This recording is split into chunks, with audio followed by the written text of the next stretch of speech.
যখন আমার মাথায় খুব বেশি চিন্তা থাকে তখন আমার আর ঘুমিয়ে হয় না। মনে হয় কখন সকাল হবে, কখন আমি উঠবো। খুব অস্থিরতা কাজ করে। আর সব মিলায় দিনটা বেশ ভালো হয়ে গেল। আসসালামু আলাইকুম, কেমন আছেন সবাই? আশা করি সবাই খুব ভালো আছেন। যেহেতু বাসায় গেস্ট আসবে তো আমি খুব সকালেই ঘুম থেকে উঠে পড়ছি। আর আমার সোনা পাখি তো সবসময় আমার সাথে উঠে পড়ে, কিন্তু আজকে ও ঘুমায় আছে আর আমি ওকে আদর করে বিছানা থেকে নামবো। ব্যাস এত মায়া লাগে যখন উঠি, মনে হয় যেন বাবুর সাথে একটু আদর সোহাগ করে উঠবো, কিন্তু পুলা তো ঘুমায় আছে।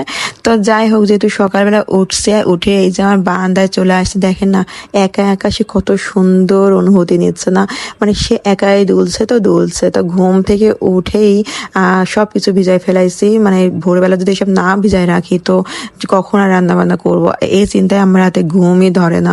মানে যখন কোনো বাসায় কোনো গেস্ট আসার কথা শুনি তো আমার রান্না প্ল্যানিং করতে করতে আমার অর্ধেক রাত চলে আসে। তারপরে আবার আমার ঘুমও রাতে হয় না, আবার ভোরেও ঘুম ভেঙে যায়।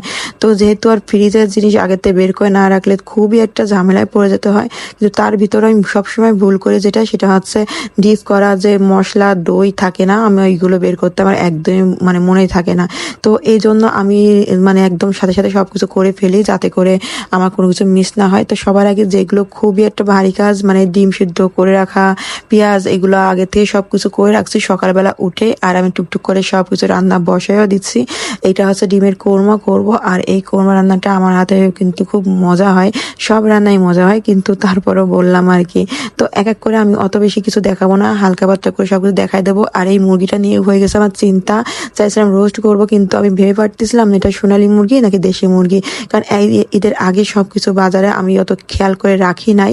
আর এইদিকে হচ্ছে চিংড়ি মাছটাও আমি করে ফেলছি, তাই রোস্টে করলাম না, যেহেতু অনেক আইটেম হয়ে যাচ্ছে। ভাবলাম রোস্টে আবার মিষ্টি, আবার এইগুলো মিষ্টি মিষ্টির দরকার কি।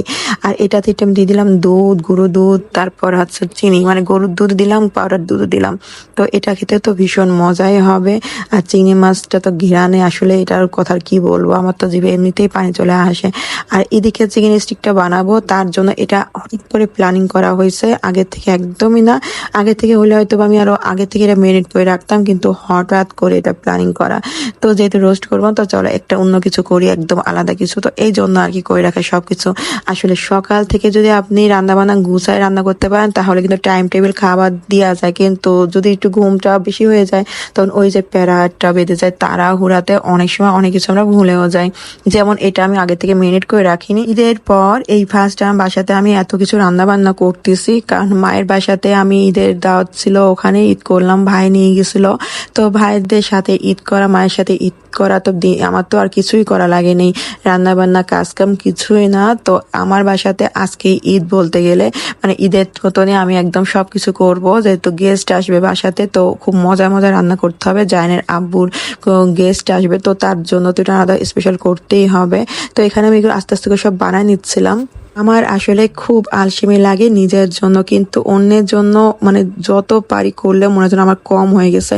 আমার আরো অনেক অনেক কিছু করতে ইচ্ছা করে, কিন্তু সময়ের জন্য আমি আসলে করতেই পারি না। আমার কষ্ট লাগলেও আমার মনে হয় যেন আমি সব নিজে হাতে করব। নিজে হাতে করার মাঝে যে কি একটা শান্তি। এটা দিয়ে আমি করব রায়তা। তার জন্য শসাগুলো একদমই পাতলা পাতলা, একদমই কুচি কুচি করে কেটে নেওয়া হচ্ছে।